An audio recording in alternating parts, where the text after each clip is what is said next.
Vamos a compartir un poco de la palabra del Señor. Vamos a compartir el Salmo en esta mañana, el Salmo 1. Un salmo bonito, precioso, un salmo importante. Sabemos que los salmos son importantes, ¿no? Son importantes, pero bueno, de hecho toda la palabra de Dios es importante, pero si leemos acerca de los salmos, nos vamos a dar cuenta que los salmos tenían un papel muy importante para la nación de Israel. Y eso era así porque el culto, los salmos se usaban en los cultos que llevaban a cabo el pueblo de Israel, ¿no? Y es en el culto donde se va formando esa creencia, esos valores cristianos. Y es en el culto y es mediante los salmos donde todo eso se fue trabajando y se fue generando en el seno de la iglesia, ¿no? En el seno del pueblo de Israel. Los salmos fueron un instrumento que el Señor usó para construir esas creencias y construir esos valores. Mervyn Brenneman, que es un profesor de Antiguo Testamento, fue profesor mío en IPSTE, dice que Dios usa los salmos precisamente en el culto. El tiempo cuando los creyentes adoran a Dios juntos. Sin el culto, o sea, los salmos sin el culto, es decir, una comunidad que activamente procese las verdades de los salmos, pero fuera del culto, estos quedan como literatura inerte, como cualquier otro libro. Así que es en el culto donde el creyente experimenta la convicción, la enseñanza y el poder de Dios en su propia vida. Y hoy aquí estamos en el culto y vamos a predicar sobre un salmo, sobre el Salmo número 1. Así que vamos a orar y vamos a ponernos en manos del Señor.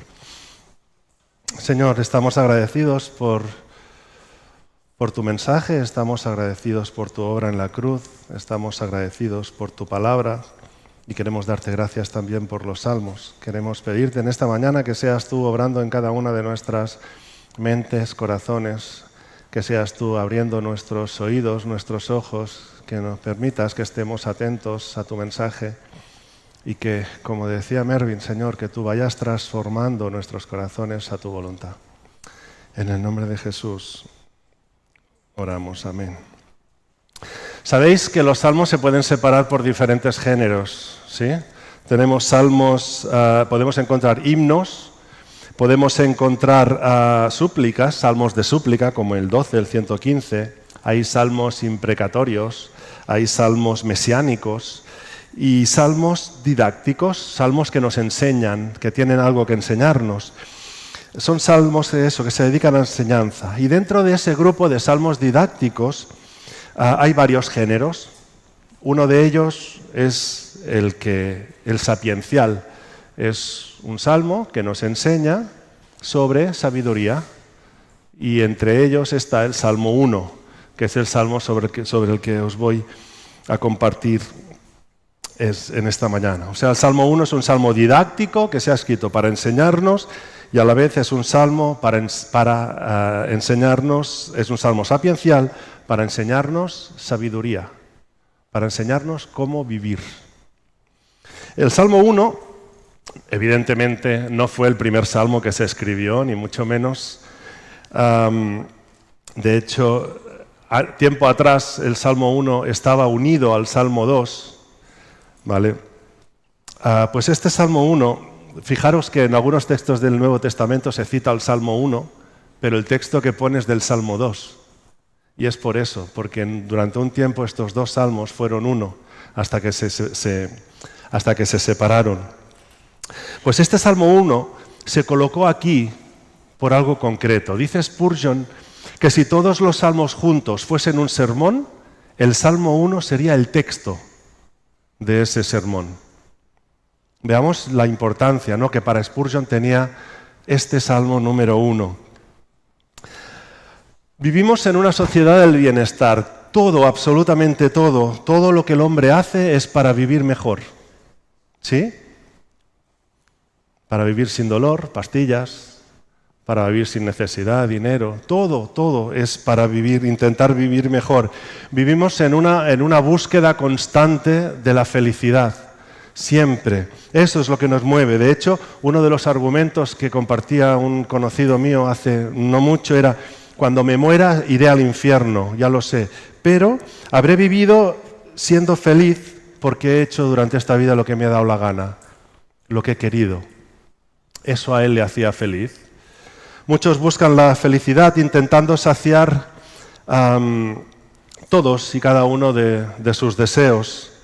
Otros la buscan en posesiones, ¿no? Cuanto más tenga, mejor. En dinero, cuanto más dinero tenga en el banco, mejor.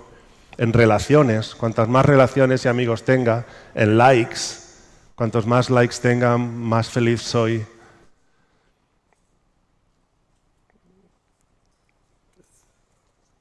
Vivir de ese modo, en muchas ocasiones, nos lleva a tomar decisiones que no son correctas. Nos lleva a tomar decisiones basadas en envidias, en enfados, en motivaciones que no vienen del Señor y que no son buenas para nuestro entorno. Si algo parece claro es que el egocentrismo del ser humano no tiene fin, no tiene límites. ¿De dónde vienen las guerras? Ejemplo fácil, ¿no? ¿Pero de dónde vienen? Al final siempre vienen del deseo de alguien de tener algo que otro tiene. Vamos a dividir este sermón en 3 puntos simples y los veréis a medida que vayamos leyendo el texto, porque es el propio texto el que nos marca los puntos de este sermón. Permitidme que leamos el Salmo 1. Salmo 1 dice: «Cuán bienaventurado es el hombre que no anda en el consejo de los impíos, ni se detiene en el camino de los pecadores, ni se sienta en la silla de los escarnecedores, sino que en la ley del Señor está su deleite, y en su ley medita de día y de noche. Será como árbol firmemente plantado junto a corrientes de agua, que da su fruto a su tiempo, y su hoja no se marchita. En todo lo que hace, prospera. No así los impíos, que son como paja que se lleva el viento. Por tanto, no se sostendrán los impíos en el juicio, ni los pecadores en la congregación de los justos. Porque el Señor conoce el camino de los justos, mas el camino de los impíos perecerá». Vamos a ver en esta mañana cómo andan los justos en este mundo. Vamos a ver cómo andan los malos en este mundo y vamos a ver qué consecuencias hay de una cosa y de la otra. ¿Cómo andan los justos en este mundo? Empieza el Salmo diciendo: «Bienaventurado es el hombre», bienaventurado, feliz, dichoso es el hombre que no hace ciertas cosas. ¿Qué cosas no hace?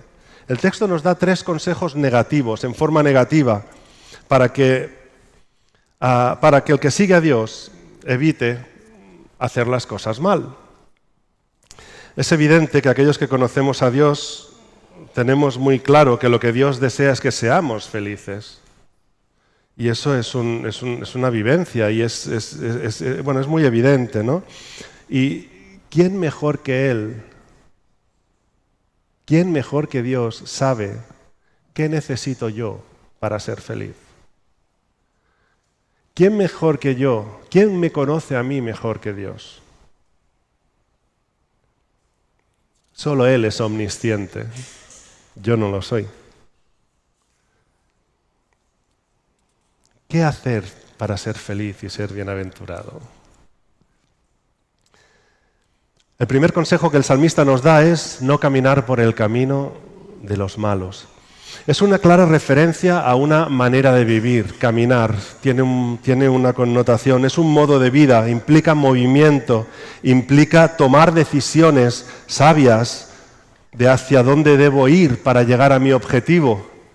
Implica tener muy claro qué no debo hacer para poder llegar a mi objetivo. Si eso me va a entorpecer. Aplicando esta idea a nuestra vida con Dios, a nuestro caminar con Dios, está claro que esa manera de vivir va a tener costes en mi vida.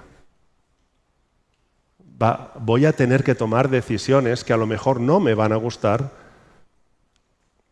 pero que el Señor sabe que son mucho mejor para mí. El negarse a uno mismo es una de las tareas más difíciles del cristiano. Es simple, el mundo que te llama a ser. Sé feliz, haz lo que quieras, tú puedes ser lo que quieras. Ayer con Marga vimos a una mujer que se autopercibe caballo y la verdad es que lo hace bastante bien. Estaba galopando por un prado y lo hace bastante bien, pero no dejaba de ser una mujer que se autopercibía. ¿Qué quieres ser? Todo aquello que nos aparta de Dios no es bueno. No es bueno. Y es evidente que cuando caminamos por el camino de la vida debemos tomar una decisión importante. No siempre nos rodeamos de personas sabias que nos van a ayudar a tomar decisiones sabias. Pues, ¿qué hacemos? En muchas ocasiones buscamos consejo en el mundo, ¿no? ¿Por qué buscar consejo en el mundo si lo puedo buscar en Dios? ¿Por qué si puedo buscar el consejo en el Creador de la vida, en que me creó a mí? El que sabe, conoce todas y cada una de las células, de las gotas de sangre, de los pelos que tengo en la cabeza. Dice el dicho, dime con quién vas y te diré quién eres. Si te rodeas del consejo de malos, acabarás tomando decisiones malas. Eso es lo que hay. Y eso es lo que nos está diciendo este salmo. No es bueno dejarse llevar por el consejo de malos. Eso es lo que nos dice este salmo ahora. Y ahora nos dice que el que es feliz, el que es dichoso, no peca. Su caminar no es en pecado. Aquel que en su caminar vive en pecado, que el pecado es su vida, esa persona vive apartada de Dios. Esa persona que el pecar es su forma habitual de vivir, está viviendo apartada de Dios y según este texto no será bienaventurada, ni será dichosa, ni será feliz. Ni aquella persona que se sienta en silla de escarnecedores, egoístas, soberbios, presuntuosos. Esa persona nunca va a ser feliz. Dice el Proverbio 24, versículo 9, el tramar necedad es pecado y el escarnecedor es abominación a los hombres. Aquel que se siente en silla de escarnecedores es abominación. Fijaros en el proceso que el salmista nos está presentando aquí. Nos está presentando un proceso decadente, un proceso que empieza con el consejo de gente no buena para mí, el consejo de malos. ¿Vale? Es un proceso en el que el hombre que no es dichoso se deja influenciar por gente mala. Con el tiempo, y casi sin darse cuenta, empieza a vivir como ellos. Ya no se detiene, sino que sigue caminando. Su manera de vivir es exactamente igual que los que le están dando malos consejos. Y no solo eso, sino que al final se detiene y se sienta en la silla de escarnecedores, donde ha pasado ya a ser uno de ellos. Ese es nuestro peligro. La decisión ya ha sido tomada. Esa persona ha decidido no ser bienaventurada. Primero escuchó,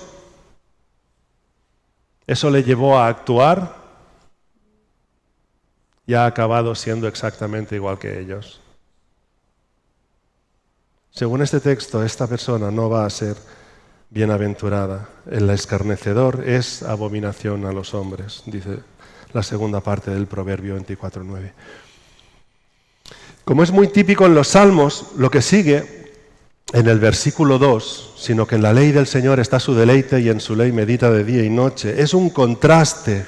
Seguimos hablando de una manera de vivir, de un caminar, pero es un contraste con lo que ha estado diciendo hasta ahora. Hablamos de lo que no tenía que ser un creyente en el versículo 1 y ahora hablamos de lo que sí tiene que ser aquella persona que cree en Dios. ¿Cómo es esa persona? La palabra hebrea que se traduce como delicia es agrado, gusto, deseo, joya.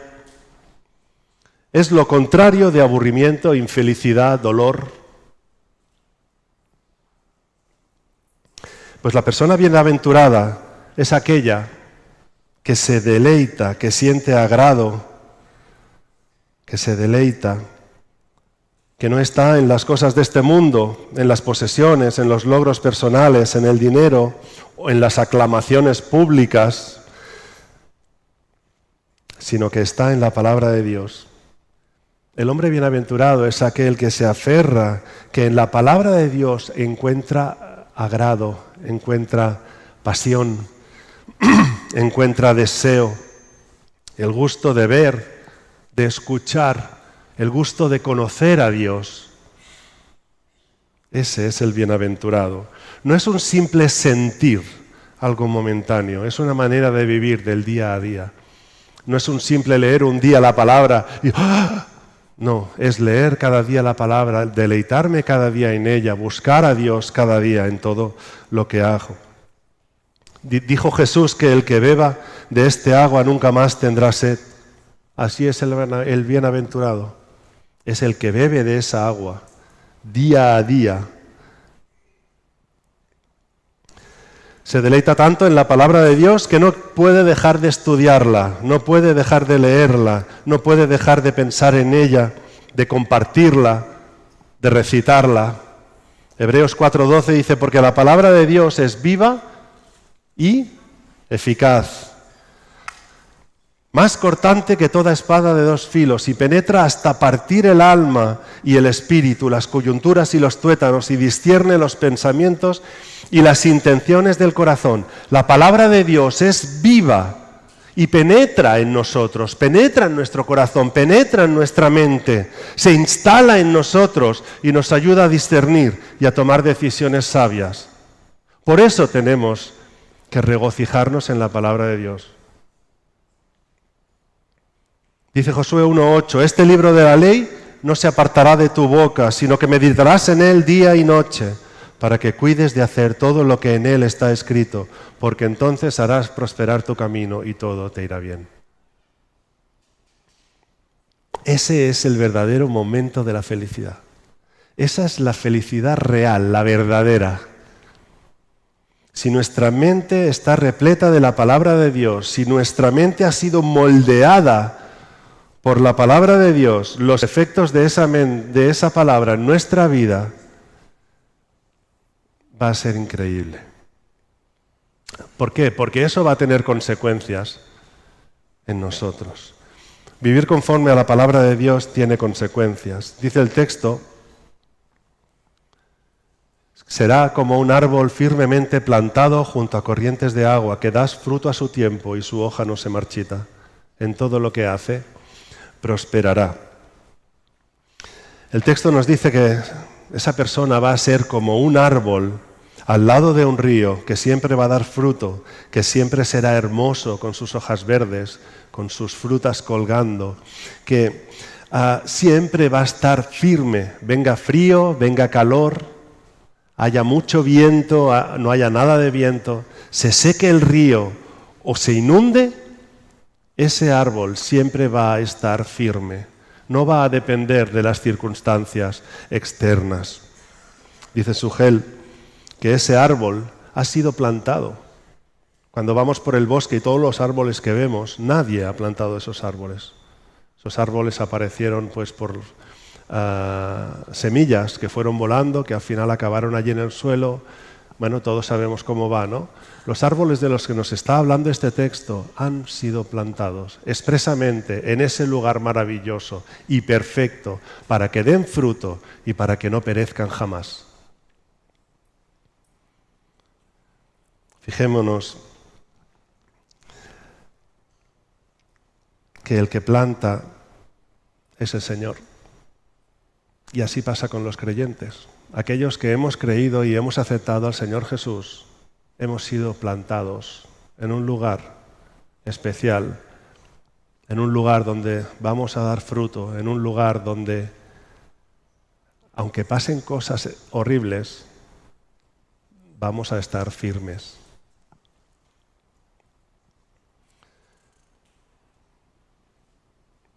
El fruto no va a depender de que llueva, el fruto no va a depender de que el río lleve mucha agua, el fruto va a depender de que nos mantengamos arraigados a la palabra del Señor.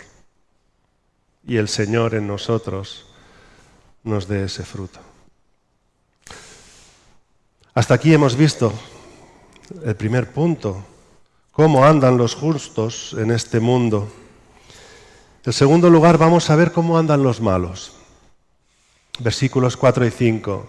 No así los impíos, que son como paja que se lleva el viento. Por tanto, no se sostendrán los impíos en el juicio, ni los pecadores en la congregación de los justos. Reina Valera dice, no así los malos, que son como el tamo que arrebata el viento. Por tanto, no se levantarán los malos en el juicio, ni los pecadores en la congregación de los justos. Aquí tenemos el segundo contraste de este salmo. Y no es un contraste cualquiera, estamos hablando de un absoluto, haciendo referencia a la firmeza de esos árboles, como acaba de hacer, de los que hemos hablado, esos árboles que Dios ha plantado en un lugar especial, cuyo fruto no va a faltar. En cuanto a eso, los impíos, nada de nada. No, los impíos, ni por asomo, van a ser así. Esa firmeza va a desaparecer del mismo modo que el tamo es arrebatado por el viento. En la Palestina de entonces, cuando se segaba el trigo, se separaba el trigo del tamo, que es la corfa, ¿no? Lo que envuelve el grano. Entonces había dos maneras, o daban golpes en un montón de trigo y con el viento, al dar el golpe, el trigo que pesa más se iba hacia abajo, el tamo se lo llevaba al viento, o se tiraba hacia arriba y claro, con que el grano pesa, caía y el tamo se lo llevaba el viento. Pues esa es la idea. El tamo vacío va a ser, es como esos creyentes. Los malos son como el tamo, vacíos y sin sustancia. Y no van a poder soportar la adversidad. Al contrario que nuestro árbol de hojas verdes, ellos sí que van a cambiar de dirección, según hacia donde vaya el viento. Hablando de los impíos, muchas ocasiones parece que no tengan su recompensa, ¿no?, aquí en la tierra y que su vida sea mejor que la de los bienaventurados, ¿verdad? Dice el Salmo 73, en los versículos del 2 al 5, dice, en cuanto a mí, mis pies estuvieron a punto de tropezar, casi resbalaron mis pasos. Y fijaros qué siente el salmista de los que no creían. Porque tuve envidia de los arrogantes al ver la prosperidad de los impíos, porque no hay dolores en su muerte y su cuerpo es robusto. No sufren penalidades como los mortales, ni son azotados como los demás hombres. Pero aquí, en este Salmo 1, se deja muy claro que no es el caso de los malvados. El día en que lleguemos a la presencia de Dios, cuando todos y cada uno de ellos van a ser acusados de vivir de esa manera, viviendo con orgullo, con vanidad, viviendo por su propio bien, amándose más a ellos mismos que al Señor. En ese día, cuando ya se haya leído el acta de sus hechos, en ese día, en el gran juicio,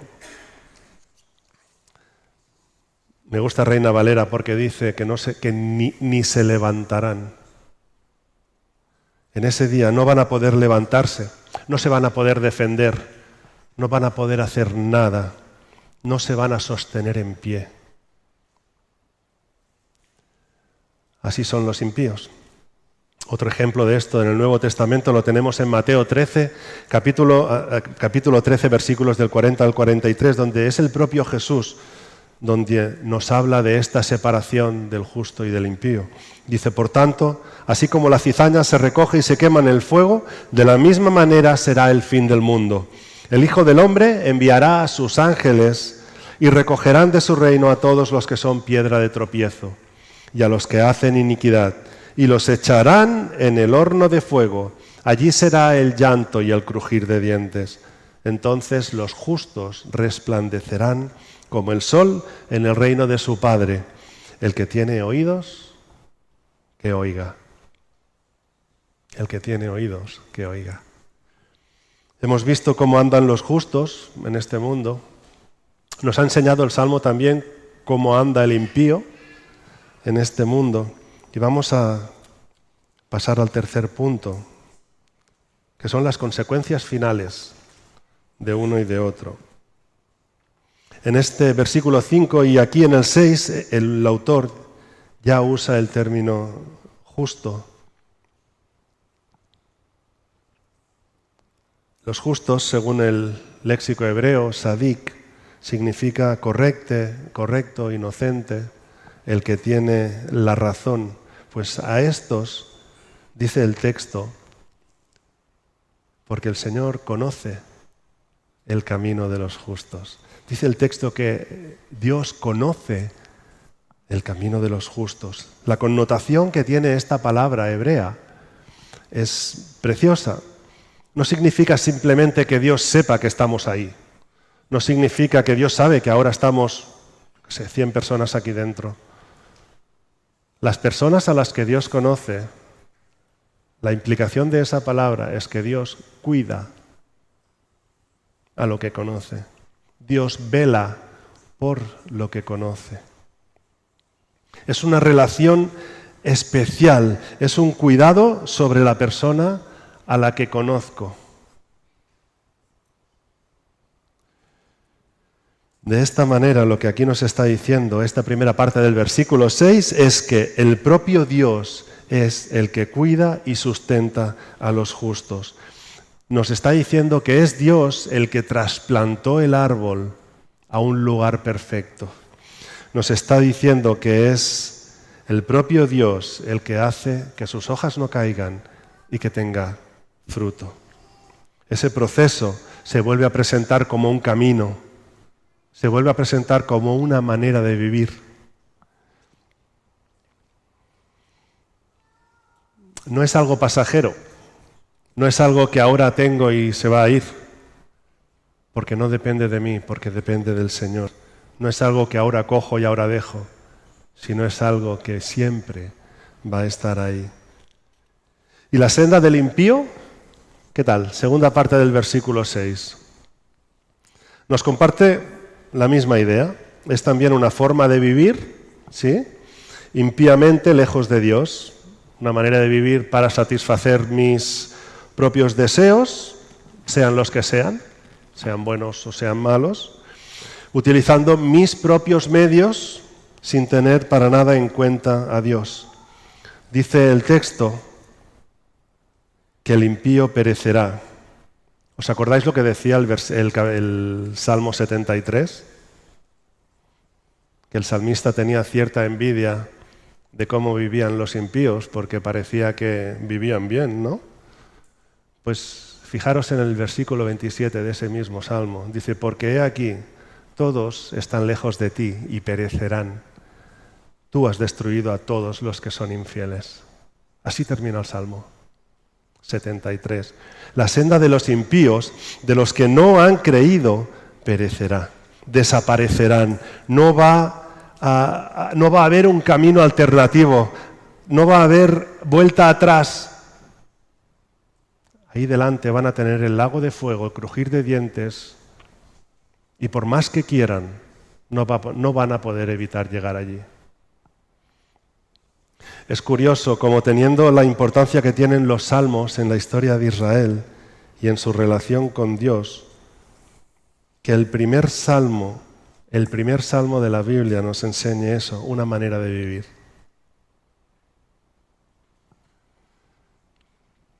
Una, cómo andan los justos. Dos, cómo andan los impíos.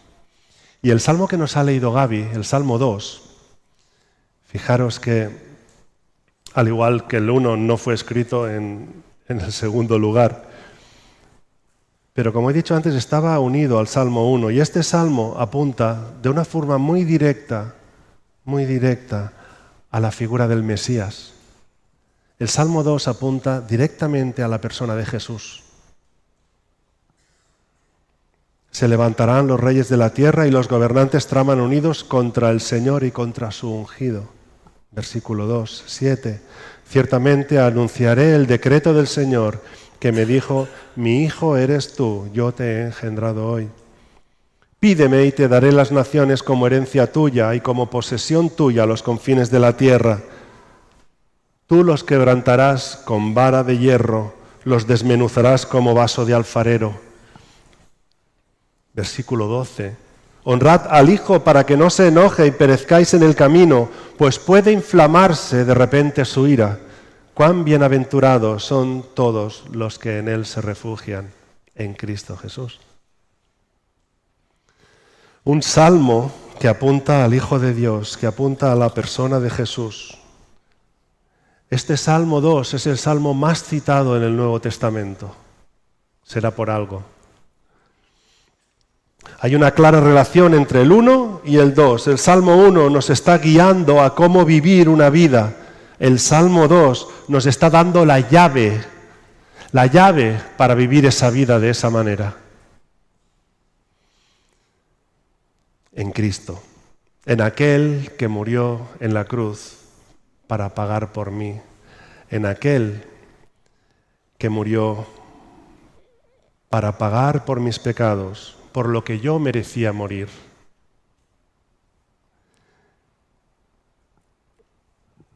Aquel por el que en el día del juicio final, cuando estemos delante de Él, todos aquellos que en Él se refugian, entrarán a su presencia gracias a los méritos que Él ganó en aquella cruz del Calvario. Serán salvos, serán felices, serán bienaventurados, serán librados del lago de fuego. Pero ¿sabéis qué? Que aquellos que hemos creído en Cristo Jesús, ya, hoy y aquí, somos bienaventurados.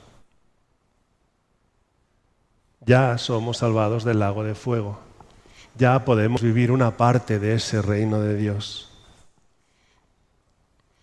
Pero todos aquellos impíos que no se arrepienten de su manera de vivir, que no reconocen a Dios en su vida, todas aquellas personas que no se hayan arrepentido, no van a poder ni articular palabra. Cuando pensaba en esto me imaginaba, como siempre, un juicio en el que se dice al lago de fuego y aquella persona va a hacer, no va a poder hablar, no se va a poder mover, lo único que va a poder hacer es caminar hacia el lago de fuego mientras sus dientes rechinan toda su vida. Solo en Cristo hay salvación. ¿Eres tú bienaventurado? Porque lo seas o no, no lo sé. No depende de que todo te vaya bien, no depende de que tengas un buen cajón de dinero en el banco, no depende de que físicamente estés bien, no tengas problemas de salud, no depende de que tengas muchos likes, ni que tengas muchos amigos, no depende de nada de todo eso, sino depende de que tu vida, de que tu manera de vivir esté arraigada fuertemente a la persona y obra de Jesús de Nazaret. Depende de que tengas la capacidad, que hayas aprendido a decir, Señor, no yo, sino tú en mí, a negarte a ti mismo y a aceptar la voluntad de Dios. No podemos hacer nada para que Dios nos diga, pasa, tú eres hijo mío, pasa, no vas a perecer con los impíos. Simplemente creer, postrarnos delante del Señor y pedir perdón. Este salmo nos muestra una cosa muy sencilla, solo hay dos tipos de personas. Dos. Las primeras, las que creen en la obra de Cristo, las que creen en Jesús como el Salvador, como su Salvador, los que reconocemos que la obra de Jesús es un regalo para mí, creemos en esa muerte vicaria en la cruz. Esas personas van a heredar el reino de Dios. Esas personas van a entrar en la presencia de Dios. Es muy fuerte, tengo la piel de gallina. vamos a estar delante del Ser Supremo del universo. ¿Quién? ¿Yo? Sí, tú. Aquel que ha creído va a estar ahí. Y los otros, aquellos que en su manera de vivir, aunque no sea aparentemente mala, no tienen en cuenta el Evangelio ni la obra de Cristo, aquellos, lejos de ser plantados, van a ser arrebatados. La pregunta es, ¿qué tipo de persona eres tú?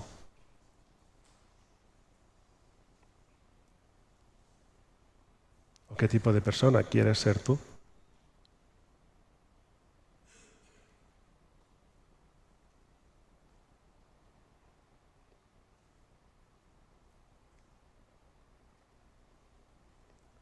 Bienaventurado el hombre que no anda en el consejo de los impíos, ni se detiene en el camino de los pecadores, ni se sienta en la silla de los escarnecedores, sino que en la ley del Señor está su deleite, y en su ley medita de día y de noche. Será como árbol firmemente plantado junto a corrientes de agua, que da su fruto a su tiempo y su hoja no se marchita. En todo lo que hace prosperará. Señor, te damos gracias en esta mañana por todos y cada uno de aquellas personas que son bienaventuradas en ti, Señor. Te damos gracias porque reconocemos que no merecemos ser bienaventurados. Reconocemos que solo merecemos la muerte por vivir como vivimos, pero también reconocemos tu poder, tu señorío en nuestras vidas, Señor, en tu iglesia. Y reconocemos la obra de Jesús en la cruz, esa obra maravillosa, esa obra que nos da acceso al Padre, Señor. Así que en esta mañana yo quiero pedirte que seas tú obrando en el corazón de todos los que aquí estamos. Si alguno te conoce, Señor, bienaventurado es. Si alguno no te conoce, Señor, obra en su corazón. Abre tú la puerta. Plántale de nuevo, Señor, en lugares de corrientes de agua viva, Señor. En el nombre de Jesús. Amén.